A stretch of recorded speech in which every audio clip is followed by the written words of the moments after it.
কান্দি থানার যশোহরী বয়ানপাড়া রাস্তার ধারে জঙ্গলের পাশ থেকে 3টি তাজা বোমা উদ্ধারকে কেন্দ্র করে মঙ্গলবার সকালে চাঞ্চল্য ছড়ালো কান্দি থানার যশোহরীর বাইনপাড়া এলাকায়। সূত্রে জানা গেছে একটি জঙ্গল নালার ধারে মধ্যে প্লাস্টিকের ব্যাগের মধ্যে বোমা রাখা ছিল। কান্দি থানার পুলিশ খবর পেয়ে ঘটনাস্থলে ঘিরে রেখেছে। পুলিশের পক্ষ থেকে বম্ব স্কোয়াড খবর দেওয়া হয়। সেগুলোকে নিষ্ক্রিয় করার জন্য পুলিশ গোটা ঘটনার তদন্ত শুরু করেছে। কে বা কারা বোমাগুলি মজুত করে রেখেছিল, কি উদ্দেশ্যে, কান্দি থানার পুলিশ পুরো ঘটনার তদন্ত শুরু করেছে। এদিকে যশোহরী গ্রামে বোমা উদ্ধারের ঘটনায় রীতিমতো আতঙ্ক তৈরি হয়েছে গ্রামবাসীদের মধ্যে। যশোহরী গ্রামে বোমা উদ্ধারের ঘটনা নিয়ে গ্রামবাসীরা বলেন, ঢালাইয়ের মেন রাস্তার ধারে একটা ছোট্ট জঙ্গল আছে। সেই জঙ্গলে রাতের অন্ধকারে কে বা কারা বোমগুলি রেখে গিয়েছে। এই রাস্তা দিয়ে সবসময় মানুষ যাতায়াত করে, বাচ্চা ছেলেরা খেলাধুলা করে, যে কোনো সময়তে বড় দুর্ঘটনা ঘটে যেতে পারত। এই নিয়ে গ্রামবাসীদের মধ্যে একটা আতঙ্ক সৃষ্টি হয়েছে। বোমা উদ্ধারের ঘটনা নিয়ে কি গ্রামবাসীরা কে কি বললো শুনুন আমাদের পর্দায়।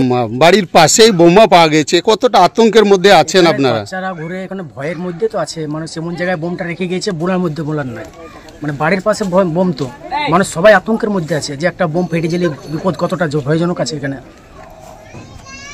পুলিশ এসেছে? পুলিশ এসেছে রাত 12টার সময় পুলিশ এসেছে, সারা রাত তো অফিসার আছে এখানে। দিক থেকে তো কোনো ভয় মানে একটু আছেই আতঙ্কের উপরে, খুব ভয়ের মধ্যে আছে। এই রাস্তা দিয়ে বাচ্চারা স্কুল খেলা স্কুল সবই যায়, তো বাচ্চারা খেলা করে সারাদিন, তো বাচ্চারা এখানে খেলা করে সারাদিন, বাচ্চারা স্কুল খেলা করে সবকিছু করে এখানে। যে যাকে নিয়ে গেছে তার তো কোনো দোষ নাই, বাড়ির পিছনে বাড়ির সামনে না কিছু না, মানে ওকে তো পুরো ফাঁসানো গেছে, ব্যাপারটাতে পুরাটাই ফাঁসানো গেছে, ব্যাপারে কোনো দোষ নাই। এরকম ছেলেই নাই, এরকম ছেলেই নাই যে এরকম যাকে ধরে নিয়ে গেছে। কি নাম আপনার? আমার নাম বাবুল শেখ। কোন জায়গা এটা? এই যশোরের দক্ষিণ পাড়া। এই কতটা আতঙ্কের মধ্যে আছেন আপনারা গ্রামবাসী হিসাবে? চরম আতঙ্কতে আছে আমার এখানে, চরম আতঙ্ক আছে। এখন মানুষ বোম আছে, ওখানে কেউ ফাঁসাইছি, মানুষ ফেলে দিয়ে গেছি। ছেলে ফেলে তো সব ছোট বাচ্চা ছাত্র সব তো এখানে খেলাধুলা করে দোকানের সামনে, আর বাড়ির পেছনে বোম পেয়েছে, তখন মানুষ তো আতঙ্ক হবেই। রাত্রে 12টা 1টা থেকে তো পুলিশ এখানে আছে, ডিউটি দিচ্ছি, তখন ছেলে পেলে যদি দেয় নাই রাস্তা বানায়। এইটুকু। কি নাম আপনার? আমার নাম ফিরোজ শেখ। কোন জায়গা এটা? বাগদিপাড়া।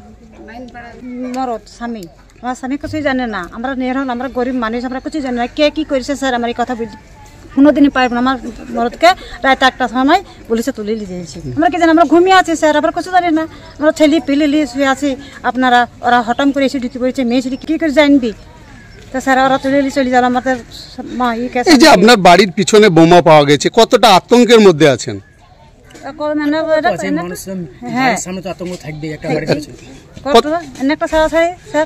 এই যে বাড়ির পিছনে, আপনাদের বাড়ির পিছনে বোমা পাওয়া গেছে, কতটা আতঙ্কের মধ্যে আছেন? অনেকটা জায়গা ছাড়াছাড়ি ভয় লাগছে। বলে কি নাম আপনার? আমার নাম মর্জিনা বিবি। কোন জায়গা এটা? এইখানটা যশোহরী বাইনপাড়া।